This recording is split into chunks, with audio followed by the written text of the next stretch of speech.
नमस्कार, आप सभी का स्वागत है हमारे चैनल MHRD टीचर पर। मेरा नाम है अनुपम तिवारी और मैं MP में प्राइमरी टीचर हूँ। देखो, इससे पहले हमने एक वीडियो बनाई थी जिसमें हमने आप लोगों से पूछा था कि जो MP टेट के वर्ग 3 के पेपर हुए हैं उनमें कितने क्वेश्चन पर आपत्तियाँ लगी हैं।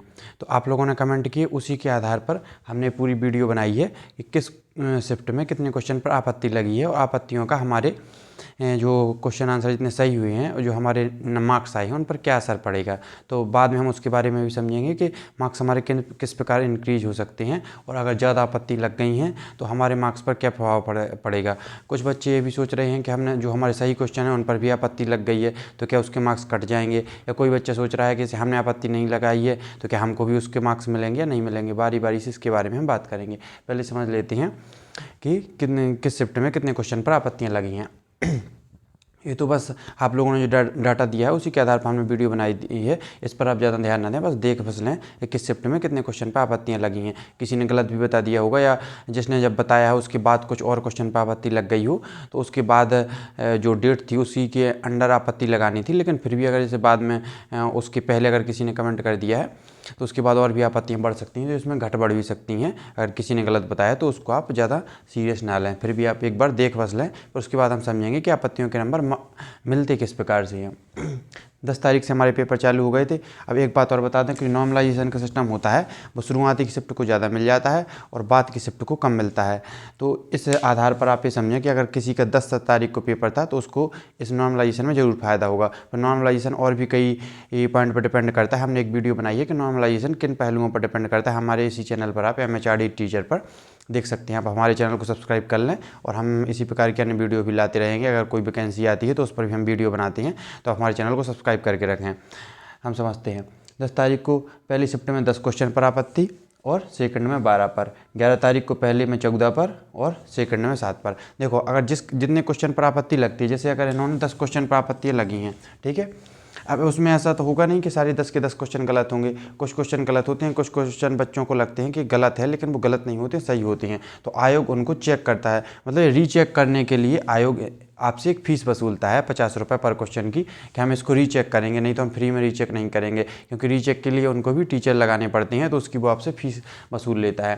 तो जैसे 10 क्वेश्चन आपने रखे कि 10 क्वेश्चन को हमको चेक करना है, तो 10 क्वेश्चन वो उनको फिर से चेक कराएगा और चेक कराने के बाद अगर उनको लगता है कि क्वेश्चन सही है तो उस पर कोई एक्शन नहीं लेगा, वो जहाँ का तहाँ बना रहेगा। लेकिन अगर वो देखता है वो क्वेश्चन गलत है, जो क्वेश्चन है जैसे 10वें नंबर का क्वेश्चन है, अगर उसका गलत क्वेश्चन है और इसको आयोग ने जैसे इसका B ऑप्शन माना और इसका ऑप्शन है C, तो फिर उसको क्या करेगा, इसका ऑप्शन परिवर्तित करके C कर देगा। तो ऐसे में क्या होगा कि जिन बच्चों ने C ऑप्शन किया होगा तो उनको तो फ़ायदा हो जाएगा क्योंकि अभी सही हो गया, लेकिन जिन बच्चों ने B किया है तो फिर उनको नुकसान हो जाएगा, क्योंकि उनका एक क्वेश्चन B वाला है, A वाला उनका सही था, लेकिन अब उन्होंने गलत मान लिया, अब उन्होंने C सही कर दिया है और जब B क्वेश्चन सही था तो उनको इसमें मार्क्स काउंट हो गए थे, तो ऐसे में उनको नुकसान होगा।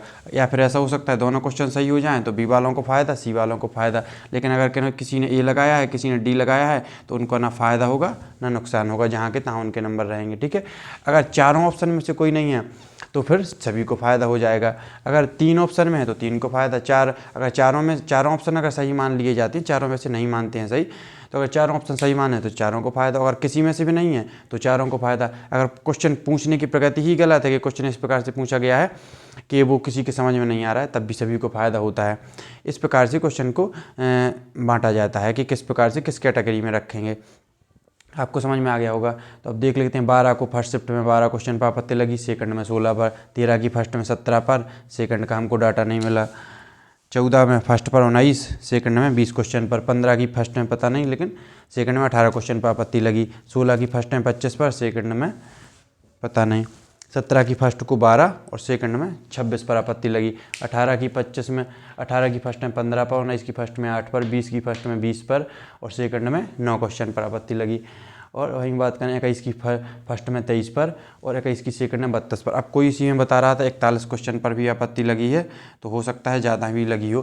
तो ऐसा भी हो सकता है किसी कोई पेपर में बहुत ज़्यादा अगर क्वेश्चन पर आपत्ति लगी है तो उसमें आयोग पूरा चेक करता है कि इसमें वास्तव में इतनी आपत्तियाँ लगी हैं कि कुछ फालतू की आ रही है। अगर ज़्यादा आपत्ति लगी हैं तो ज़्यादा नंबर इसमें, तो जिस शिफ्ट में ज़्यादा आपत्तियाँ लग जाती हैं तो उस शिफ्ट के नंबर बढ़ने के चांस ज़्यादा हो जाते हैं। आप ये मान के चलिए कि अगर 10 क्वेश्चन पर आपत्ति लगी है तो कम से कम एक तिहाई आप मान के चलिए 3 से 3.5 नंबर आपके बढ़ने की संभावना रहती है। तो इस अनुपात में आप समझ सकते हैं। जैसे अगर किसी इस सप्ताह में 32 क्वेश्चन पर आपत्ति लगी है तो आप ये मान के चलिए कम से कम 10 क्वेश्चन उसमें ऐसे होंगे, 9 से 10 क्वेश्चन ऐसे निकल आएंगे जो वास्तव में गलत होंगे, उनके नंबर सभी को मिल जाएंगे। अब किसी को कितने मिलते हैं वो आपने जो ऑप्शन लगाया है उसके आधार पर डिपेंड करता है। एक बात और बता दें, अगर आपने वो क्वेश्चन छोड़ ही दिया है बिल्कुल से, आपने उसको नहीं लगाया है, तब आपको उसका नंबर नहीं मिलेगा।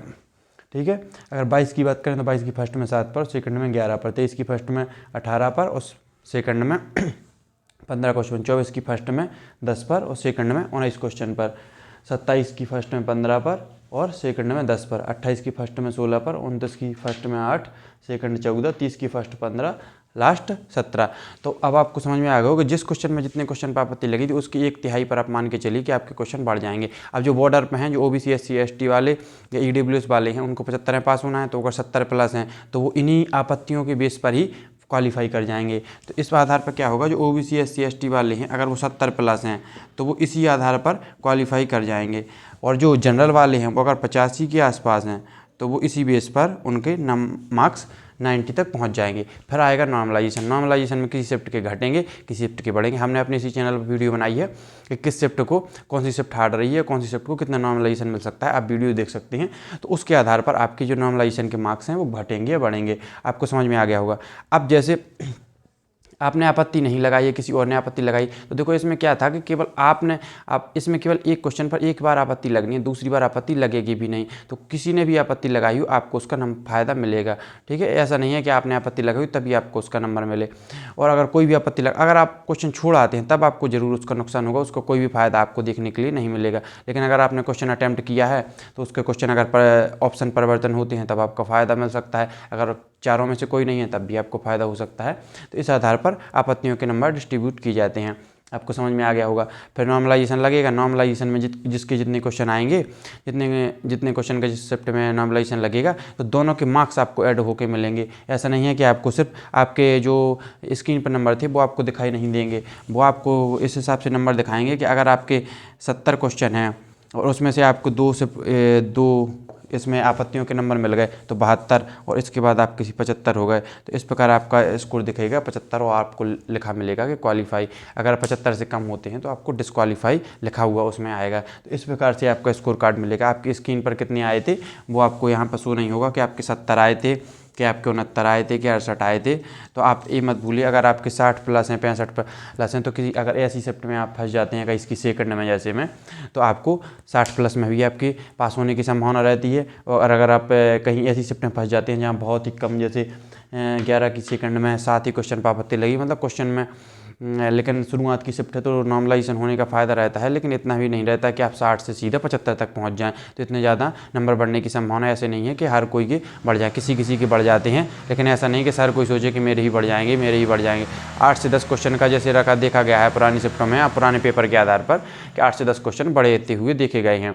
10-10 नंबर तक आपको नॉर्मलाइजेशन मिलता है, तो इस आधार पर वो पास कर दिया जाता है। अब देखो एक बात और बताएं, सुप्रीम कोर्ट में जो मामला पेंडिंग है टेट और सीटेट का, तो उसको आने के बाद अगर सीटेट वाले भी एमपी का सुपर टेट दे पाएंगे या एमपी की चयन परीक्षा दे पाएंगे। और जो अभी मोहन यादव ने कहा है कि हमें 1 लाख पदों पर भर्तियां करनी है, उनके अध्याचन मांगे जाने लगे हैं, तो संभावना है कि 2025-25 में ये भर्ती आने की पूरी संभावना है। इसलिए आप तैयारी में लगे रहें। अगर आपका ये पेपर खराब गया है तो आप ऐसा नहीं है केवल एक परीक्षा के भरोसे बैठें।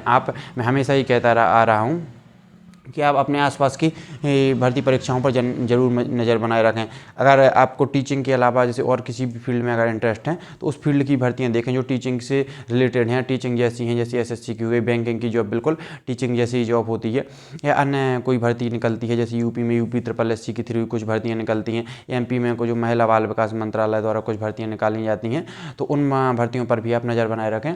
तो इससे क्या होगा कि आपको ये नहीं है कि आप केवल इसी पर फोकस करें, कोई और भी जॉब आपको इससे अच्छी जॉब भी आपको मिल सकती है। आपको पता ही है कि एमपी में वर्ग 3 में कितनी सैलरी मिलती है, इससे अच्छी जॉब भी आप पा सकते हैं। जैसे एमपी में जो सुपरवाइजर की जॉब निकल ली हैं, अभी 1000 पद उसके आने वाले हैं, तो उसकी भी भर्ती निकल रही है, तो उसकी भी तैयारी करते रहें। या अगर आप कोई जैसे टाइपिंग है आपके पास, स्टेनो है, तो उसकी भर्ती निकलती है। तो इस प्रकार की अगर कोई एक्स्ट्रा क्वालिफिकेशन आप रखते हैं तब आपकी जॉब लेने की संभावना और ज़्यादा बढ़ जाती है। अब एमपी की बात करें, अगर एमपी में आपका नहीं हो पाता है इसमें, तो देखो केंद्रीय विद्यालय की भर्ती आनी 100% आनी है। सीटेट का पेपर हो गया, अगर सीटेट आपने क्वालिफाई कर लिया है तो केंद्रीय विद्यालय की भर्ती ये समझ लीजिए कि 2025 की फरवरी या मार्च तक आ जाएगी 100%। उसी के बाद अगर बात करें कि जून जुलाई तक DSSB की भी भर्ती आने की संभावना है, और EMRS की भर्ती भी इसी साल आएगी, और DSSB की तो आएगी, NVS की भर्ती भी आएगी। तो जो 6 to 8 की भर्ती आती है, जो TGT की भर्तियाँ आती हैं, जो जिनके पास BEd है, वो भी NBS, EMRS, DSSB, KBS इन भर्तियों में अपनी परीक्षाएं दे सकते हैं। और अभी बात करें तो राजस्थान ने तो अपना जो रीट का पेपर है वो करा लिया है, तो आप रीट का पेपर ही जरूर भरिएगा। राजस्थान में रीट का पेपर बिल्कुल यूपी के टेट जैसा ही होता है, उसमें फैक्चुअल क्वेश्चन आते हैं। सीटेट जैसा नहीं होता, यूपी के जैसा टेट होता है, उस प्रकार का होता है, तो आप उसको भरिएगा। उसके बाद अभी उनके मुख्यमंत्री हैं, उन्होंने घोषणा कर दी है कि उनको 86,000 पदों पर करीब प्राइमरी की भर्ती करनी है, तो अच्छी खासी संख्या में पद वहाँ पर आने वाले हैं। तो रीट की भर्ती भी इसी साल होगी, और उन्होंने कहा है कि 2025 तक हम इसको कंप्लीट कर लेंगे। तो आने वाली है। हमारे स्टेट में अगर नहीं आती है तो अदर स्टेट में भी हम जाने का प्रयास करें। जब हमारे पास हमारे स्टेट में आ जाए तो हम अपने स्टेट में भी आ सकते हैं, कोई बड़ी बात नहीं है। आपको पूरी जानकारी समझ में आ गई होगी, और हमारे चैनल को सब्सक्राइब कर लें, और अगर कोई डाउट रहता है तो कमेंट बॉक्स में कमेंट जरूर करिएगा। धन्यवाद।